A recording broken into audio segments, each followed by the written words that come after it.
सावित्री देवी 75 साल की हो गई है। सावित्री देवी के 3 पुत्र हैं।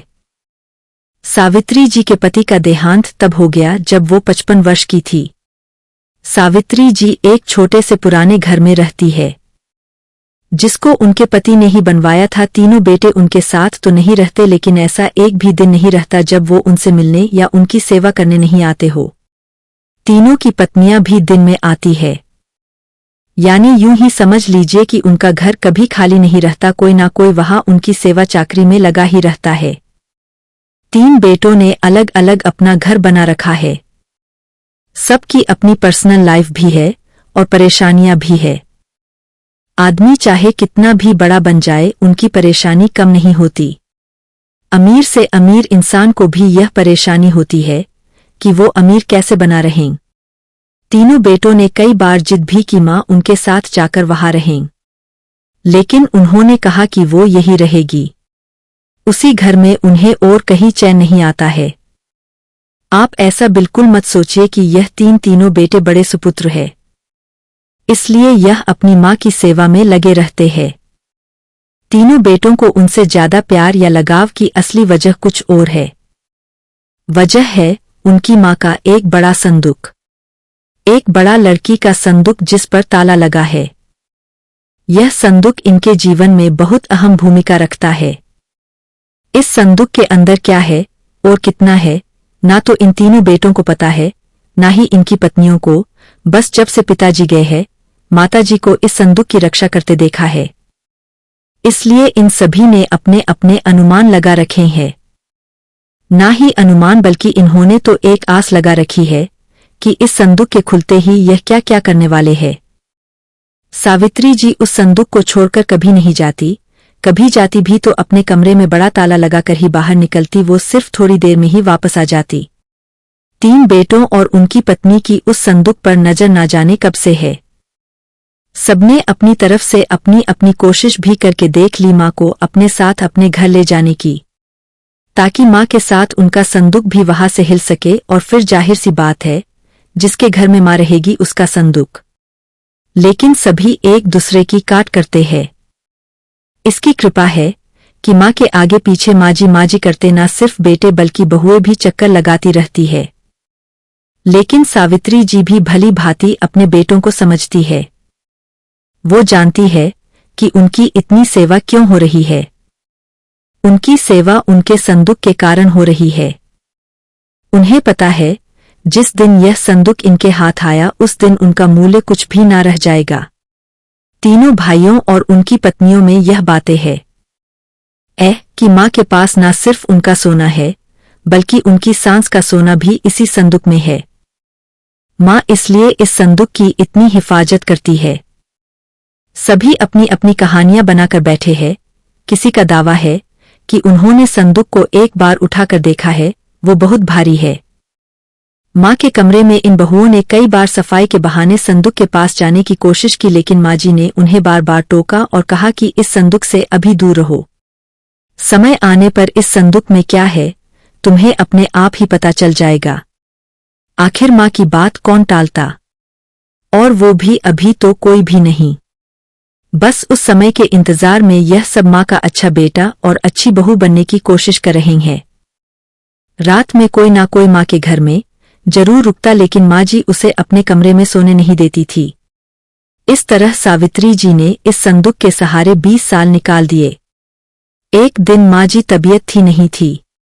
अक्सर जब तबीयत बिगड़ जाया करती थी तब उनके बेटे उन्हें अस्पताल ले जाने का कहते थे, लेकिन वो उसके लिए भी राजी नहीं होती थी। वो कहती थी कि डॉक्टर को यही बुलवा लो। उनके बेटे ऐसा ही करते थे। इस बार जब उनकी तबीयत चराब हुई तो डॉक्टर ने कहा कि उन्हें अस्पताल में एडमिट करना ही होगा, वरना उनकी हालत चराब हो सकती है। और फिर उम्र भी बढ़ती जा रही है, आखिर कब तक यह शरीर साथ देगा। डॉक्टर के यह जवाब देने पर तीनों भाइयों को दुहक से ज्यादा उत्साह दिखाई दिया। उनकी पत्नियों की आंखों की चमक साफ दिखाई दे रही थी। सावित्री ने उन्हें कमरे के बाहर चुशफुस करते सुना। तीनों इस बात पर चर्चा कर रहे थे कि मां के जाने के बाद संदूक में जो भी है वो आपस में बांटा जाएगा, सबको बराबर बराबर मिलेगा।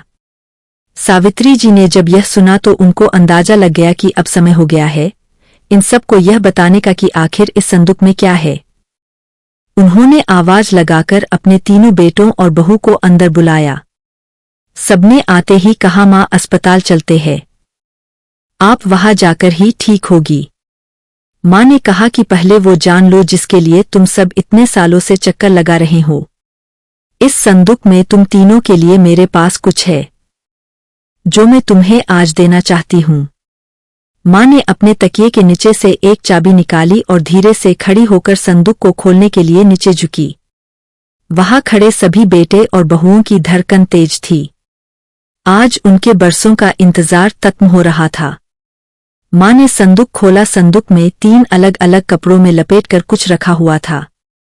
सबकी आंखें बड़ी आश्चर्य के साथ उस संदूक की ओर ही थी। मां ने कपड़े में लपेटा हुआ सामान आकर उठाने को कहा।